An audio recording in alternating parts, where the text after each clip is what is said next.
probability. Can you show me that you have this slide, please?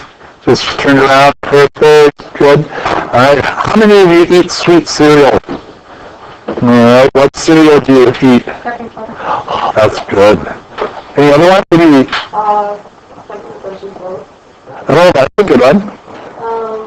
Like cinnamon checks. Cinnamon checks. That's good. Frosted Flakes. Frosted Flakes, a classic. Yes.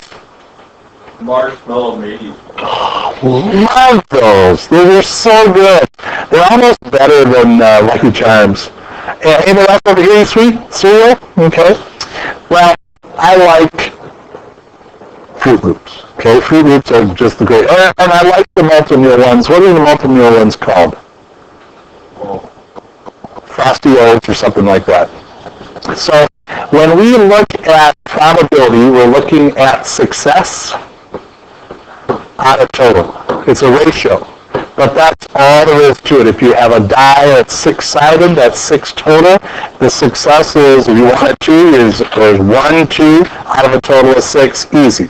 Success out of total is probability. So I'm going to take 8 red Fruit Loops, 5 yellow, and 7 green, and we're going to just figure out what's the probability of drawing 1 red if they're all mixed together. Well, for success, how many reds are there? 8. How many total are there of all 3 of these colors? 20. If you want to divide top and bottom by 4, you'll get 2 over 5. 2 over 5. Let's do yellow. What's the probability of drawing a yellow? Goes 5 out of 20. You can divide the top and bottom by 5 and get 1 out of 4, 0.25. Top one was 0.4. Now, what if you drew a red, then you drew a yellow? So you start with a red, and then you draw a yellow. Well, to draw the red was 8 out of 20. But if I took 1 red, how many yellows are there to pick from? 5, and what's the total now of yellows and reds? Yeah, only 19, so it's not quite 20 anymore. But let's draw a red, then a yellow, then a green. So if we start with red, there's 8 out of 20, and then there's 5 out of, for yellow, 19, and now, how many greens are there? Out of a total of? 18. You can do this in your head, actually. 8 times 5 is 40. 40 over 20 is 2. 2 over 18 is 9. What is 7 over 19 times 9? What is that? 7 over like 217 or 117? What is it? 19. 9 times 19? Oh. 171?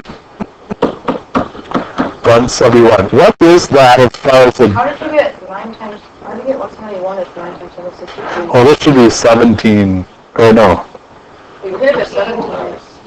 Oh, did I do that too quick? 8 times 5 is 40 over 20. 40 over 20 is 2. 18 divided by 2 is 9. So I only have 7 in the numerator, and I have 19 times 9 in the denominator. 171, yep. And what is 7 over 171, like 4%? So I have a 4% chance of drawing a red and then drawing a yellow. Interesting that you can figure that out. All right, let's talk distance formula. How far is it from 8 to 10? 2. By the way, you're going to learn something you've never even thought of in the next 5 minutes. 8 to 10 is 2. So what you're doing is you're taking the second one, subtracting the first one, and getting your distance, right? Would I be off base by, and you mentioned this just a couple of moments ago, squaring it? Is that the same as the distance, 2?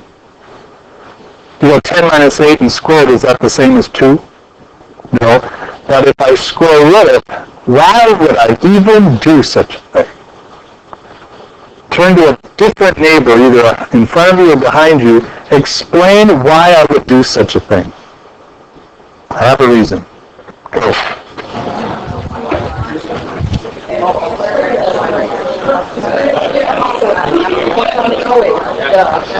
Anybody come up with an idea? Why would you do it? Yeah. Because then you can put negative 10 and negative 8 in there. You could go 8 minus 10 is negative 2, square it, get 4, square root of 4 is 2. So what's nice about this is that you'll always end up with a what? Positive number. Okay, I'm tired of one dimension. It's boring. It's just a line. Let's go to 2 dimensions. So let's say I'm going from 8, 6 up to 10, 9. Okay? Now, how far is it from 8 to 10? 2. How far is it from 6 to 9? 3. How far is it from this point, not from 8 to 9, but from this point here to this point here? How far is it?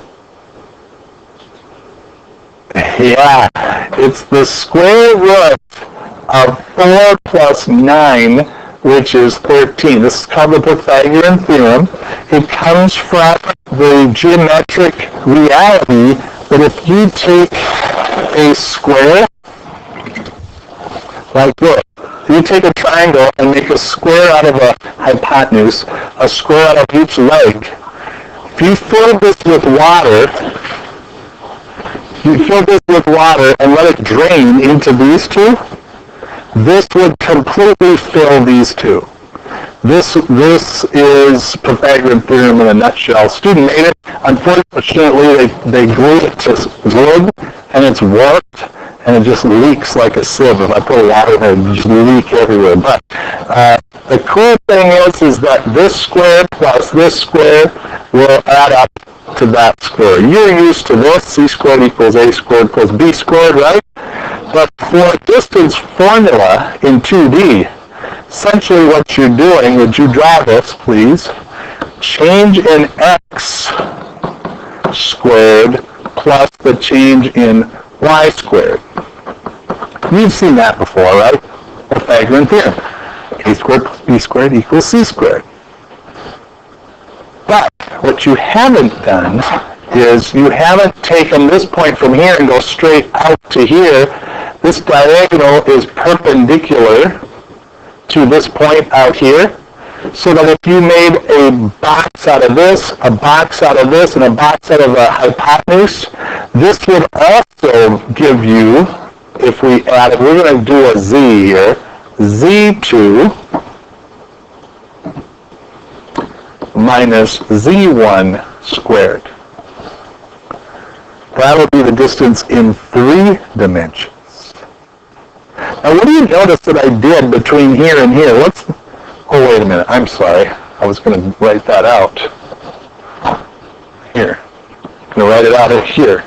x2 minus x1 squared plus y2 minus y1 squared plus z2 minus z1 squared. But what am I doing each time I go up a dimension? That's it. That's all I'm doing.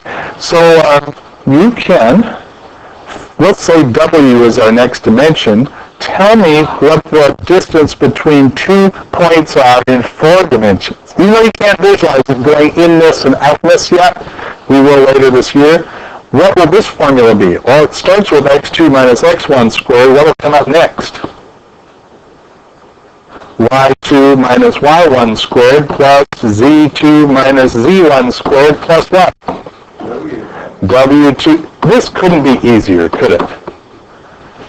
You could go as many dimensions as you want. Let's say I went 1, 3, 8, 4, 5, and I did the point 2, 1, 6, 7, 4. And I wanted to find the distance between those two. Well, all I would do is I'd take the difference in these x's and we'd get negative 1 squared. Difference here would be 2 squared. Difference here would be 2 squared. Difference here would be 3 squared, or negative 3 squared. The difference here would be 1 squared. and you took the square root, and you know the distance between them. Could we do that in 11 dimensions? They think the universe has 11 dimensions to it. So does that make it harder for us? No. Simple. We just tack on a change in whatever square, and then take the square. Isn't that interesting? So you can find the distance. Don't be bound to 2 dimensions. That's boring. Keep going. Go as many dimensions as you want. Speaking of more dimensions, let's do midpoint formula. Midpoint formula is kind of similar. I'm going to go from 4, 6 to 9, 8. That's going to give me this point 9, 6. Now, what's the middle between 4 and 9 in the x's? What's the middle? Well, we can add them up. Divide by 2. What's 13 divided by 2?